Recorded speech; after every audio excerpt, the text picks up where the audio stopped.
Voilà, bonsoir à tous. Ça reste encore un privilège que d'écouter encore l'Évangile ce soir. Je ne sais pas ce que vous pensez, mais c'est un privilège. Parce qu'il y a plein de gens qui voudraient écouter l'Évangile et qui ne peuvent même pas l'écouter. Donc ce soir, si vous êtes ici, dans ce lieu, dans cette invitation, nous avons reçu une invitation pour venir ici. Et nous nous faisons un plaisir de pouvoir chanter à la gloire du Seigneur et aussi de prêcher, de parler des choses de Dieu parce que c'est tellement important. Alors si vous voulez, moi je vais demander au patron de la maison, je ne sais pas si elle est là, voilà.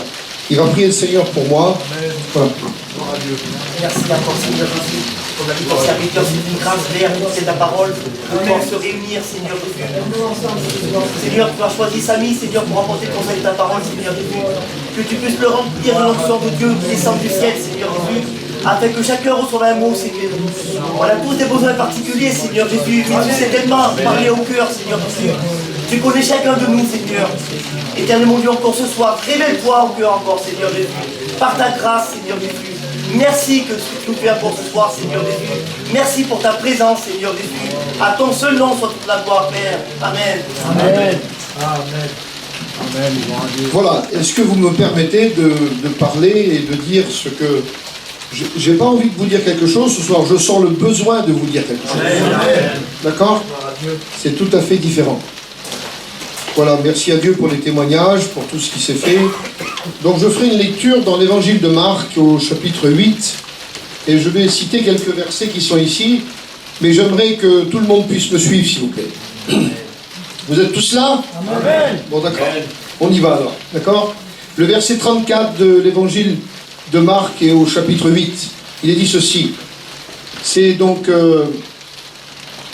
c'est le Seigneur qui parle, Jésus. C'est important quand c'est lui qui parle, vous croyez-moi. Il dit ceci.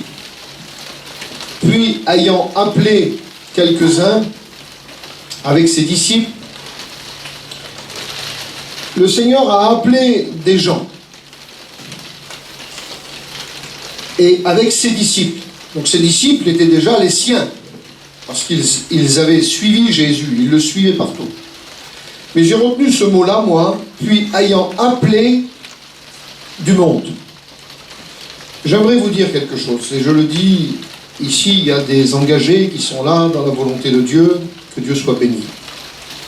Mais il y a des gens qui se sont réunis avec Jésus qui n'étaient pas ses disciples. Et il les a appelés le Seigneur. Mais j'aimerais vous dire une chose, peut-être que vous êtes venus ici par une invitation, mais vous savez que Dieu est capable de créer le désir de venir à la réunion. Amen. Amen. Si vous vous sentez ici, ce n'est pas le fait d'un hasard. C'est parce que le Seigneur veut parler à vos cœurs. Amen. Et c'est ça l'importance. Il leur dit, si quelqu'un veut venir après moi, qu'il renonce à lui-même, qu'il se charge de sa croix. Et qu'il me suive. Car celui qui voudra sauver sa vie la perdra. Mais celui qui perdra sa vie à cause de moi et de la bonne nouvelle, sauvera sa vie.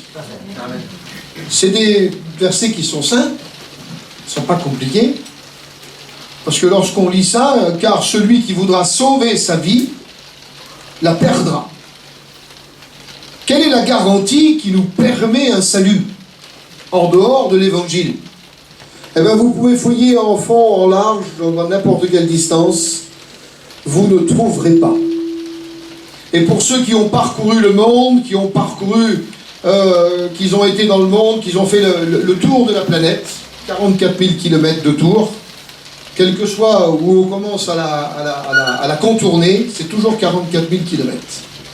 Donc, peu importe où on peut aller, on retrouvera ailleurs les mêmes choses qu'on trouve ici. Peut-être que les aspects de paysage vont changer, mais nous sommes toujours sur la terre et toujours avec nos besoins. Tandis que le Seigneur, ici, est en train de vouloir nous faire comprendre, car celui qui voudra sauver sa vie, la perdra. Mais celui qui la perdra, celui qui voudra sauver sa vie, c'est démarrer avec des garanties, essayer essayer d'avoir une assurance vie, essayer d'avoir des choses qui correspondent à une garantie. Et sans compter sur le meilleur. Parce qu'en définitive, le meilleur, vous savez que ce n'est pas les assurances. Le meilleur, c'est Jésus. Amen.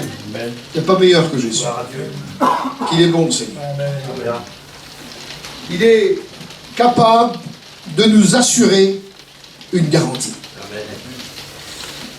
Car celui qui voudra sauver sa vie la perdra. Mais celui qui perdra sa vie à cause de moi, ça veut dire quoi? Qui perdra sa vie à cause de moi? Eh bien oui, c'est parce qu'il y a un renoncement. Renoncer à tout ce qui fait notre monde, perdre sa vie, la retrouvera. Car celui qui voudra sauver sa vie la perdra, mais celui qui perdra sa vie à cause de moi et de la bonne nouvelle la sauvera. Amen. C'est carrément le contraire de ce qu'on pourrait, de ce qu'on pourrait réfléchir. C'est tout à fait, c'est un non-sens. Nous, on se jette dans le monde et on essaye de trouver ce qui nous convient. Et quand on a tout fait, qu'on a été partout, et qu'on a tout lu, qu'on a tout écouté, qu'on a tout compris, on est perdu. On n'a pas la garantie de notre salut. Parce que les convictions, il ne faut pas les avoir dans le cerveau, c'est dans le cœur qu'il faut les avoir. Amen. Il faut que l'âme soit régénérée. L'âme aujourd'hui, l'âme adamique, ce que nous avons à l'intérieur de nous, parce que ça a été créé par Dieu, et j'aimerais ce soir, si vous me le permettez, vous parler de l'âme. Parce que vous savez que la grande valeur, c'est pas l'enveloppe. L'enveloppe, nous la respectons. Mais la valeur, c'est l'âme de l'intérieur. Parce que c'est à partir de l'âme que le corps sera transformé. Quelqu'un qui est sans Dieu et sans espérance, nous ne pouvons pas juger les personnes quand ils partent. Mais une chose qui est sûre, c'est qu'à l'intérieur de nous, il y a une âme vivante. Amen. Et c'est pas Castorama qui l'a créé. C'est pas Darty qui l'a créé. C'est pas n'importe quelle machine sophistiquée qui peut créer quelque chose. J'aimerais vous dire que Dieu est capable de faire des plantes et donner la vie dans les plantes. Et les hommes savent faire que du factice. Alors que Dieu fait du vrai. Amen. Et ce soir, ce que je vois ici ce soir, c'est du vrai que je suis en train de voir. Amen. On peut reproduire Steve avec du silicone et puis je sais pas, donner la silhouette de Steve et puis dire, ah ben Steve, voilà, on a fait le portrait de Steve, il est là en statue. Ça c'est du factice. Ce qui compte ce soir, c'est toi. Dans le plan de Dieu. Et c'est pour ça que Dieu s'intéresse à toi. Parce qu'il veut sauver. Le plus important, c'est ton âme. Amen. Ta vie. Et moi, je suis obligé de lire parce que le texte, il est important. Alors, je m'abaisse un tout petit peu. Que servira-t-il à un homme de gagner le monde s'il perd son âme? Que donnerait un homme en échange de son âme?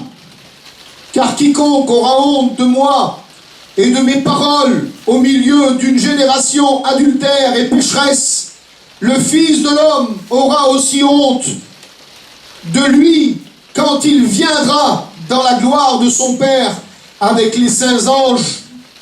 Ça veut dire que ces hommes-là qui auront honte de Dieu, Dieu aura honte de nous. Et celui qui nous voudra livrer sa vie à la vie d'ici-bas, c'est quoi la vie d'ici-bas? Alors, je ne veux pas choquer personne, parce que moi aussi, j'ai eu besoin de me convertir un jour et de venir à la grâce et à la connaissance de la grâce. Et je n'ai pas à faire de leçon à qui que ce soit ici ce soir. Je respecte toutes les familles qui sont là, les personnes âgées, les personnes plus jeunes, et je ne suis pas supérieur. Mais ce qui nous rend supérieurs dans notre langage, dans notre prédication, ce qui donne de la puissance à nos lèvres, ce qui donne de la puissance à notre voix. C'est vrai que la puissance n'est pas dans la voix forte ou dans la voix douce, mais elle est dans le véritable message de la parole de Dieu. Qu'est-ce que vous croyez? Qu'est-ce que nous croyons? Nous croyons que nous allons, avec le monde d'aujourd'hui, sauver nos âmes, mais Jésus nous appelle au salut de l'âme. Parce que l'intérieur de vous, l'intérieur de nous, tous autant que nous sommes ici, nous avons besoin du Seigneur. Amen.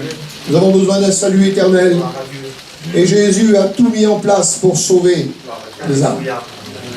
Que son nom soit béni. Que son nom soit béni au Seigneur. Que Dieu soit béni pour la grâce. Seigneur, il n'a pas dit, toi, tu peux venir. Il n'a pas dit, toi là-bas, oui, tu peux venir. Toi. Non, toi, tu peux pas venir. Jésus a dit, venez à moi, vous tous qui êtes fatigués, chargés, et je vous donnerai du repos. Et le repos du corps? Non, le repos du corps, on peut dormir dans notre lit et puis on va se reposer. 8 heures après, on est en bonne santé.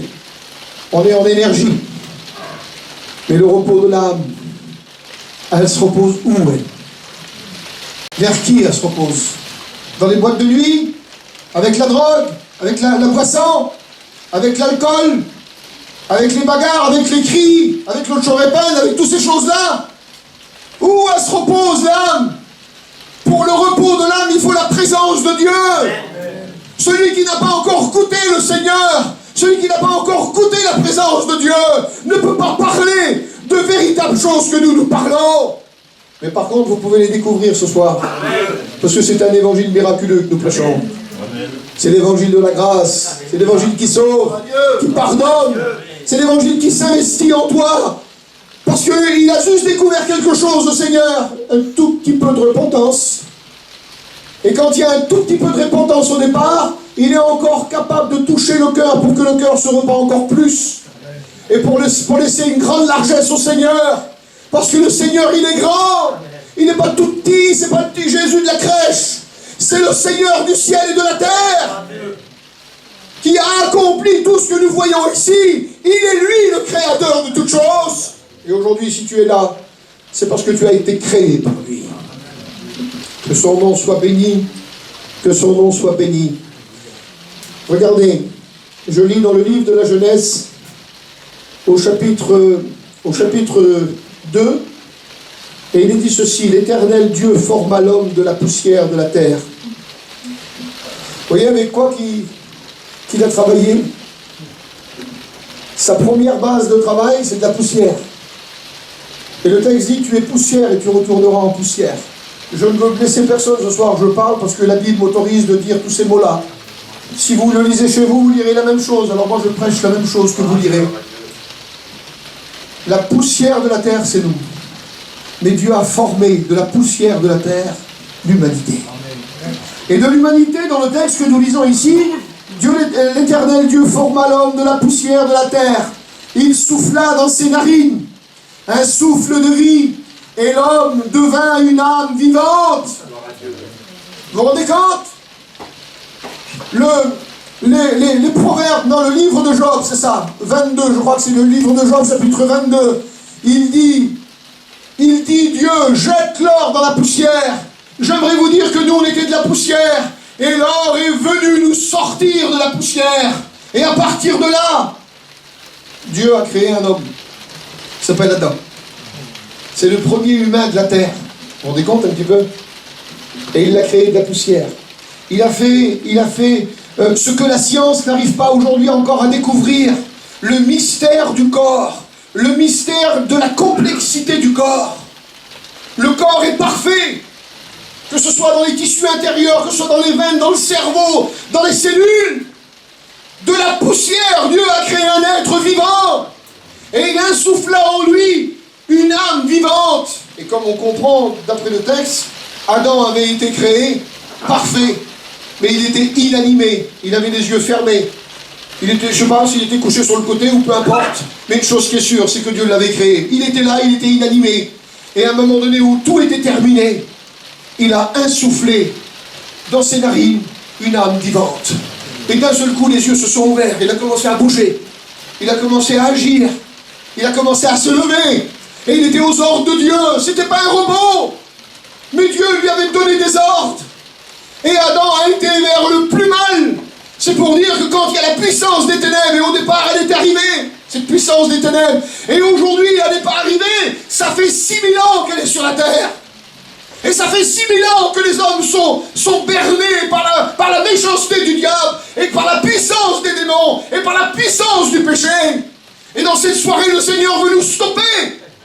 Il veut que nous soyons des auditeurs, non pas oublieux, mais que nous puissions comprendre la parole pour que nos âmes soient sauvées et que nos familles soient enrôlées dans la volonté de Dieu. Vous êtes tous des responsables. Que ce soit les personnes âgées qui sont ici, que ce soit les plus jeunes. Vous êtes responsables de ce que vous écoutez maintenant. Parce que l'évangile, c'est pas un évangile pour faire dormir les enfants. C'est un évangile pour réveiller les consciences des adultes. Les enfants sont déjà sauvés. Un enfant, quand il vient au monde, il est sauvé. Et jusqu'à un certain âge, tous les enfants de la planète naissent sauvés. Et à partir d'un moment donné, bien sûr, quand il vit dans un foyer qui est mélangé avec le péché, les enfants vont regarder vers le monde parce que les parents sont dans le monde. Et ils vont tourner leur regard vers la mort. Pardonnez-moi de vous parler comme ça, mais le péché, c'est la mort.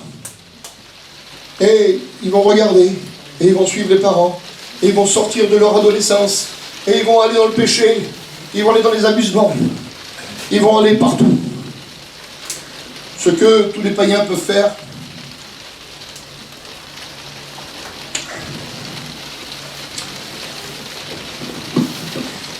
et ce soir, nous sommes responsables de nos vies. On est responsables de la volonté de Dieu. Nous avons besoin. Vous avez besoin. Besoin de Jésus.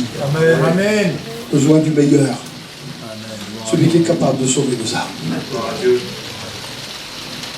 Adam avait été créé, mais il n'avait pas le mouvement de l'être. Et quand Dieu insouffla en lui, il devint une âme vivante. Il s'est mis à marcher. Il avait toute la réflexion parce que son cerveau était complet dans la connaissance d'aujourd'hui, c'est la même. Sauf que Adam a été créé sans le péché. Il a été créé parfait. Et Dieu, lui, ce qui lui intéresse, c'est ton âme.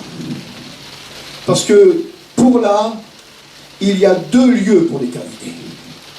Il y a un lieu qui s'appelle le paradis, et il y a un lieu qui s'appelle le lieu de tourment, pour une attente seulement, et après seulement cette attente, les gens sortiront de ce lieu de tourment et iront dans l'enfer éternel. Ceux qui sont perdus et qui n'ont pas accepté le message de la volonté de Dieu. Et dans cette soirée, nous vous en supplions, nous les pasteurs, nous crions. Les chrétiens qui ont envie que leur famille soit sauvée, nous vous en supplions. Soyez réconciliés avec le Seigneur. L'éternité est trop longue. La vie éternelle sans Dieu, c'est l'enfer. La vie éternelle sans Dieu, c'est le Hadès. C'est tout ce qui s'appelle le cauchemar, tout ce qui s'appelle toutes sortes de choses. Là, je parle sur le but de l'éternité. Parce que maintenant, il y a peut-être, je le dis, et je le dis sans me gêner, parce que c'est tellement complexe, personne ne peut juger un homme. Personne ne peut juger un homme, mais tant qu'un homme est vivant, tant qu'une femme est vivante, et qui vivent dans le péché, et qui venons s'approcher dans leur réunion, nous sommes obligés de délivrer le message le plus puissant du monde pour que les âmes soient sauvées. Et nous vous souhaitons un salut de Dieu dans vos maisons. Amen. Nous vous souhaitons pour vos enfants, nous vous souhaitons pour les plus vieux au milieu de vous, pour sauver ceux qui sont perdus. Et c'est pour ça que des réunions sont faites, que ce soit à Marseille ou ailleurs, Amen. Que ce soit dans le monde entier. Il y a une histoire dans la parole où Jésus est en train de nous l'expliquer. Si vous me le permettez, je dirai un petit mot là-dessus. D'accord ? Je prendrai l'histoire de Luc chapitre 16 et je parlerai un petit peu dessus pour vous montrer que l'âme est vraiment vivante. Mais je vous le dis, c'est énorme, parce que le Seigneur s'intéresse à notre âme d'une façon très particulière. Et regardez ce qu'il est dit ici.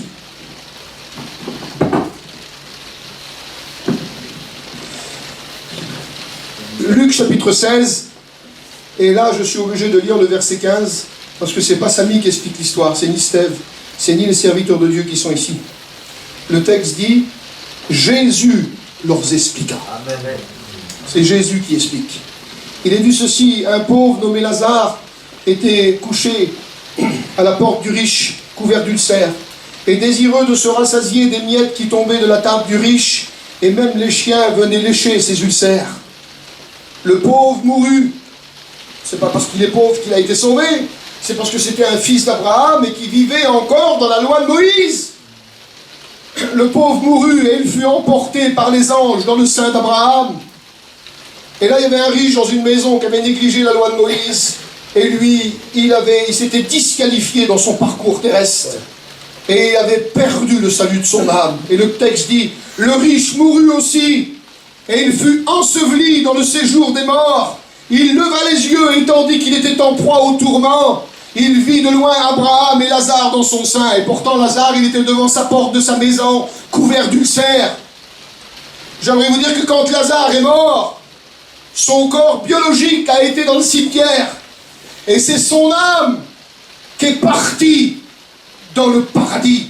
Amen. Et pour Israël, le paradis, c'est aussi... Pour Israël, c'est le sein d'Abraham. Mais ce sein d'Abraham, c'est le paradis pour Israël. J'aimerais vous dire que Jésus dit dans l'évangile de Luc au chapitre 23 et le verset 43, il dit sur le brigand repentant qui accepte le sauveur qui est à côté de lui. Il est en train de lui dire aujourd'hui même, tu seras avec moi dans le paradis. Et pourtant son corps a resté cloué sur la croix. Et le corps de Jésus a resté cloué sur la croix. Et ils sont morts tous les deux sur la croix. Ils ont rendu l'âme, comme on peut dire. Ils ont rendu l'âme. Et bien l'âme est sortie du corps de ce brigand repentant. Et il est parti avec Jésus au paradis. Parce que Jésus aussi est sorti de son corps en tant qu'homme. Jésus a vécu à la manière des hommes. Et il est sorti de son corps et il s'est retrouvé au paradis. Et pendant que son corps était toujours cloué sur la croix, ces deux hommes-là, leurs âmes sont sorties et ils ont été en même temps dans le paradis. Et ce qui compte le plus, c'est de sauver son âme. Le corps de Jésus, comme le corps du brigand, j'aimerais vous dire que une fois qu'on revient dans le corps, parce qu'il va y avoir une résurrection, et quand on revient dans le corps, même si le corps il est mort il y a 2000 ans, Dieu est capable, parce qu'il l'a fait une fois, il est capable encore de le créer encore comme il veut, mais peu importe, à partir de la tombe, tous ceux qui sont morts en Christ ressusciteront, et les âmes de ceux qui sont partis dans le paradis reviendront dans le corps biologique de la tombe, et le corps ressuscitera en un corps de gloire et partira à la rencontre du Seigneur pour toujours. C'est pas un film de science-fiction. Essayez pas de brouiller ce qu'on est en train de dire ce soir dans votre esprit. Ou que si quelqu'un vous parlerait à l'oreille et vous direz il ne faut pas croire ce qu'il dit, il ne faut pas croire ce qu'il dit, il ne faut pas croire ce qu'il dit. Je vous le dis au nom du Seigneur, ce que je dis c'est la vérité. Et ce que la Bible déclare c'est la vérité. Ce soir il n'y a pas d'autre issue pour quelqu'un qui veut sauver son âme. Celui qui veut sauver son âme, ce soir, l'âme a une capacité d'une vie éternelle. Le corps a une capacité donnée, par exemple, à l'époque, le plus vieux de la Bible de l'Ancien Testament, c'était Métuchéla, il avait 969 ans, un exemple de 1000 ans si vous aimez mieux. Mais après les jours ont rétréci, pourquoi? Parce que le péché était devenu trop important. Et aujourd'hui, les plus robustes, c'est de 70 à 80 ans pour les plus robustes. On ne peut pas vivre l'éternité sur la terre avec le corps que nous avons. Mais Dieu nous appelle à préparer nos âmes à l'éternité. L'éternité. Et pas facile de penser à l'éternité. Samy, nous on n'est pas venu là pour écouter parler d'éternité. Et bien moi je suis obligé de te parler d'éternité parce qu'il en va de ton éternité. Il est question que Jésus appelle. Il veut que tu viennes. Il ne veut pas que tu lui résistes. Parce qu'il est plus fort que toi. Alors c'est pas la peine parce que je dis ces mots-là maintenant que tu deviennes encore plus résistant. Parce que peu importe la résistance, si tu redoubles ce soir de vouloir avoir plus de résistance pour résister à Dieu, que fais-tu ici? Si tu veux avoir encore plus de résistance pour résister à Dieu, où va t'emmener ta résistance? Ce soir, il faut que les choses se détruisent dans ton état de la conscience. Et il faut que tu réalises que ton âme a besoin de Dieu. Besoin de la présence de Dieu, besoin de son amour, besoin du repos de Dieu. Repos, repos. Amen. Quand tu es fatigué, tu t'allonges. Quand tu es fatigué, tu dors. Et quand tu te réveilles, des fois tu te réveilles, tu n'es pas bien décidé. Et des fois tu te réveilles, tu t'es reposé. Et bien quand tu t'es reposé, que c'est bon de se reposer. Et bien j'aimerais vous dire que moi je me repose tout en prêchant.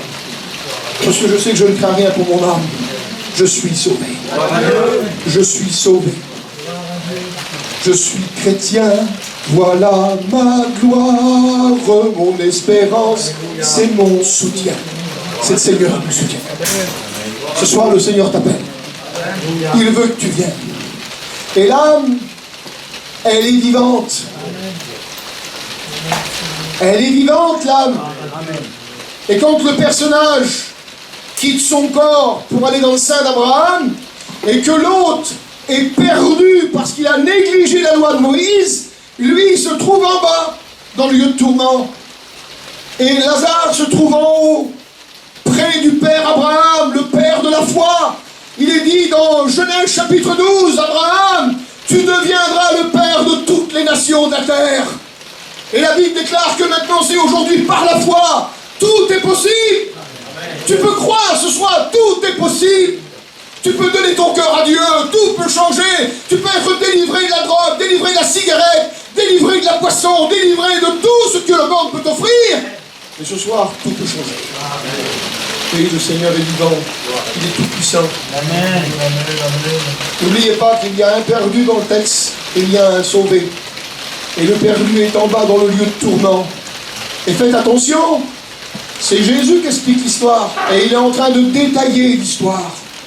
Et il dit que le perdu qui est dans le lieu de tourment, il leva la tête. Pourtant Dieu, au départ, il avait seulement insufflé dans le corps d'Adam qui était ici. Il avait seulement insufflé un souffle de vie. Mais en soufflant ce souffle de vie, il a créé une âme identique au corporel.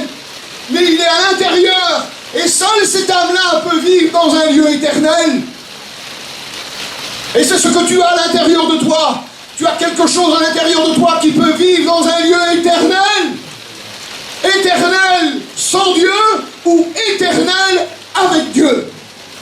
Et dans cette soirée, je te conseille de choisir la bonne part. D'accomplir le plan de Dieu pour toi et pour ta famille, pour tous ceux qui t'entourent, que ce soit les jeunes comme les plus vieux.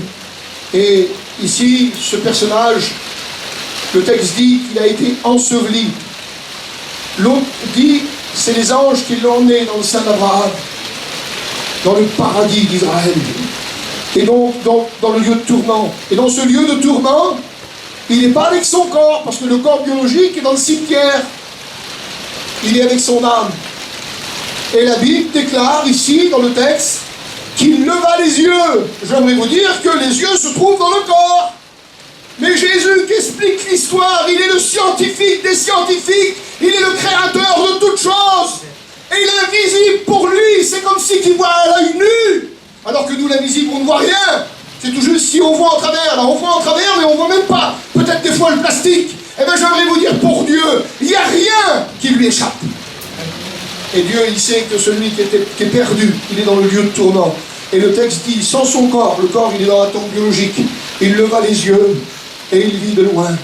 Il leva les yeux. Je ne peux pas m'imaginer des yeux comme ça, dans le vent, et puis sans une tête, sans quelque chose de convenable. Donc ça veut dire qu'il leva les yeux. Il leva les yeux et il vit de loin. Notion de distance. Il leva les yeux et il a les yeux et il a une notion de distance. Et il vit de loin Abraham. Jamais vu. Jamais il l'a vu. Il ne le connaît pas. Mais il sait que c'est Abraham. Parce qu'il a, vous savez, j'aimerais vous dire ça, c'est très important. Le corps fera tout pour vous empêcher de connaître Dieu. Et c'est pour ça que le corps de cet homme-là ressuscitera un jour. Mais il ne ressuscitera pas pour la vie éternelle, près de Dieu. Il ressuscitera pour le jugement. Parce que le corps nous empêche d'aller vers la volonté de Dieu. L'âme a des désirs, mais le corps l'empêche. Parce que le corps ne veut pas faire la volonté de Dieu. Parce qu'il est voué au péché, il est voué à la terre, il est voué à la misère, il est enclin au péché. Mais l'âme qui est à l'intérieur de toi désire Dieu. Pourquoi tu es là? C'est parce que tu aimes Dieu. Tu l'aimes à ta façon, mais peu importe, c'est bon. C'est bon que tu puisses l'aimer, même si tu n'appartiens pas à Dieu, et que tu viennes dans cette réunion, ou que tu viennes dans les salles. C'est quelque chose de magnifique de venir dans une réunion. Ça veut dire que ton âme a un besoin, et tu viens quand même vers Dieu. Tu viens vers Dieu. C'est toi qui domines sur ton besoin. Le corps ne veut pas. Mais l'âme est intéressée de se trouver face à la parole. Parce que nous ne prêchons pas pour les corps. Nous prêchons pour l'âme. C'est ce qui va dire l'éternité, loin ou près de Dieu. Il leva les yeux, il vit de loin, il vit Lazare, il vit Abraham. Lazare, il le voit. Et puis le seul coup, il a soif. Il dit, Père Abraham, dis à Lazare. Ça parle, c'est Jésus qui explique l'histoire. Il fait parler les personnages, le Seigneur. Et il dit, dis à Lazare qu'il trempe le bout de son doigt. Et qui viennent de rafraîchir la langue. Maintenant, celui qui est en train de souffrir, il a une langue. Alors que le corps biologique est dans la tombe. Comment Dieu nous montre la description. C'est Jésus qui nous explique l'histoire. Et là, on est devant une âme vivante. Alors, je ne sais pas si elle est esprit, peu importe, mais elle est esprit. Elle n'est pas palpable. Dieu connaît l'invisible, il connaît les choses qui sont esprit. Mais cette âme-là, elle est comme une forme de silhouette identique à celui du corps. Il dit, dis à Lazare. Et il voit Lazare sur la terre, son corps était rempli d'ulcères. Et là, maintenant, il voit un corps sain, une main saine. Et à côté, il y a de l'eau fraîche. Il dit à Lazare qui trempe son doigt dans l'eau fraîche et qui vienne me rafraîchir la langue. Maintenant, il a une langue, et pourtant, la langue, elle est dans le corps biologique. Est-ce que vous me suivez? Amen. Et là, d'un seul coup, il dit à Lazare qui tremble le bout de son doigt et qui vienne me rafraîchir la langue. Parce que je souffre cruellement. Et pourtant, il n'a pas de corps. Mais son âme, qui est spirituelle, qui est transparente, je ne sais pas comment qu'elle est, mais elle a une forme corporelle parce que Jésus l'a décrit comme ça. Et là, cette âme est en train de souffrir. Et il dit qu'il vienne me rafraîchir la langue parce que je souffre cruellement dans cette flamme. Et après, Abraham lui parle. Il dit, laisse-le. Toi, tu as eu ta vie sur la terre. Tu as fait ce que tu as voulu. Et lui, il a eu sa misère parce qu'il a aimé Dieu. Jésus, on l'a lu le texte, celui qui renoncera à sa vie. Alors je l'appelle mon enfant. Mais celui qui donnera toute sa vie dans le monde, celui-là sera perdu parce qu'il aura servi la créature, il aura servi les choses terrestres, mais il n'aura pas servi Dieu. Alors je vous appelle à servir Dieu. Amen. À aimer le Seigneur. Pour vos familles, je vous en supplie, quel bonheur pour une mère, quel bonheur pour un père d'emmener Jésus dans son foyer. Amen. Ne partez pas comme ça. Emmenez Jésus chez vous. Amen. Emmenez-le. Vos enfants ont besoin. Ils ont besoin de délivrance. Les vieillards qui sont chez vous, qui ne sont pas encore sauvés, ont besoin de bénédiction. Je vous en supplie, ne partez pas tout seul. Acceptez Jésus et emmenez-le chez vous. Emmenez-le chez vous en travers votre vie. Emmenez-le chez vous en travers votre façon de décider pour Dieu. Emmenez Jésus chez vous et dites maintenant, moi je ne veux plus rien savoir. J'aime Dieu et je veux le suivre. Donnez exemple à vos familles, donnez exemple à vos enfants, donnez exemple à vos maris, donnez exemple à votre femme. Faites quelque chose pour Dieu, ne restez pas inerte. Ne restez pas sans vie, mais réagissez parce que la parole nous donne la puissance de réagir.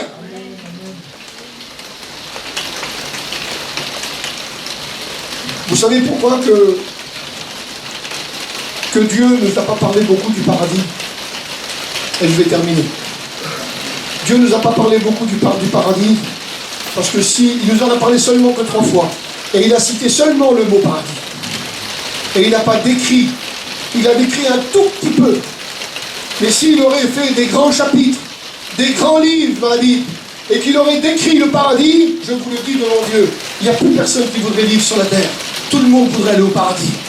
Mais Jésus ne fait pas briller les choses pour que tu sois séduit. Parce que quand on nous fait briller les choses, on est séduit. Mais Jésus dit à la vérité à ton âme, parce que c'est ton âme qui a péché dès le départ. Adam et Ève, c'est son âme qui a péché dès le départ. Et aujourd'hui, il veut t'interpeller, non pas seulement avec les choses qui brillent dans le monde, ou les choses qu'il pourrait mettre devant toi. Non, il veut t'interpeller par la parole qui a été bafouée dans le jardin d'Éden. Adam et Ève ont bafoué la parole de Dieu. Dieu avait dit, il ne faut pas faire comme ça. Et ils l'ont fait. Et maintenant, nous sommes, nous, les enfants d'Adam et Ève. Et nous avons grandi dans le péché et dans la mort. Mais aujourd'hui, par la même parole qui a été prononcée dans le jardin, ce soir, le Seigneur vous appelle par la même parole. Maintenant, il te dit, détourne-toi du mal, du serpent, de la vie du monde, avec toutes ses convoitises. Mais maintenant, je t'appelle par ma parole. Reviens à ma parole. Approche-toi de ma parole. Reviens à ma parole. Si ce soir, Adam serait ici avec Ève, je pourrais parler comme ça. Mais nous sommes la continuité d'Adam et Ève. Et nous sommes reproduits ce soir en multiplication dans le monde. Maintenant, on atteint les 8 milliards d'êtres humains sur la terre. Dieu appelle les 8 milliards d'êtres humains en disant maintenant, viens écouter ma parole et soumets-toi à ma volonté. Parce que j'ai préparé un plan pour toi. Et je t'appelle au salut et à la bénédiction. On va prier Dieu. Je vous demande maintenant de bien réfléchir. Pendant que nous prions Dieu, je vous demande de réfléchir. Réfléchir à votre salut. Réfléchir à la bénédiction que vous pouvez apporter chez vous. Réfléchir à un retour à la volonté de Dieu. Négliger Dieu, c'est perdre son âme. S'éloigner de Dieu, c'est perdre son âme. Vivre sans Dieu, c'est la mort éternelle. Et dans cette soirée, vous êtes invités. Le Seigneur t'appelle. Il t'appelle à faire cette expérience avec lui. Dis-lui oui ce soir. Ne résiste plus. Le Seigneur veut sauver ton âme. Il veut t'emmener au paradis. Il veut t'emmener dans la vie éternelle. Et même si tu dois vivre encore 80 ans sur la terre, mais il veut te donner la vie éternelle. Jésus va revenir, tu n'auras peut-être pas de temps d'avoir les 80 ans, mais dans cette soirée, le Seigneur veut sauver ton âme. Et si tu t'es éloigné de Dieu, il faut que tu reviennes. Tu n'as pas le droit de rester comme ça. Pendant que tout le monde prie, je ne vais pas faire d'appel. Je ne vais pas embarrasser ni personne, ni quelqu'un, ni aucune femme, ni aucun homme. Mais ce soir, je te demande, cette parole est assez efficace. L'efficacité de la parole continue dans ta conscience, elle continue dans ton cœur.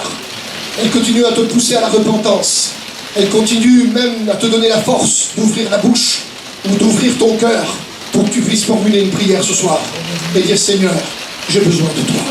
Sauve mon âme, sauve mon âme. Sers-toi de moi pour que je puisse emmener dans ma famille, vers mes enfants, vers les vieux, vers tout le monde, Seigneur, ton évangile, ta parole.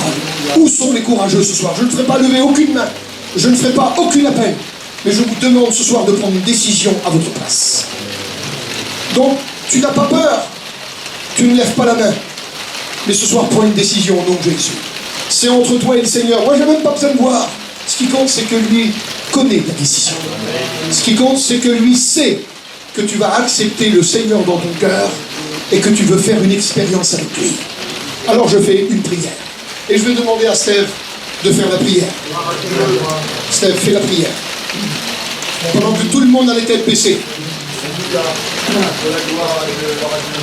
À toi la gloire, Seigneur. Nous voulons bénir ton nom. Te dire merci pour ta présence au milieu de nous.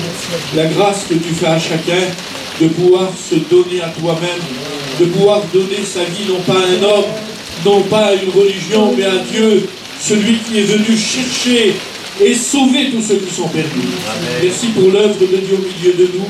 Merci pour la parole de Dieu qui agit dans les cœurs. Merci pour ceux qui ont pris des décisions dans leur cœur. Merci pour l'œuvre que tu vas continuer de faire dans ce lieu et autour de nous, dans le beau nom de Jésus. Que ton nom soit béni, Seigneur. Amen. Amen. Amen. Amen.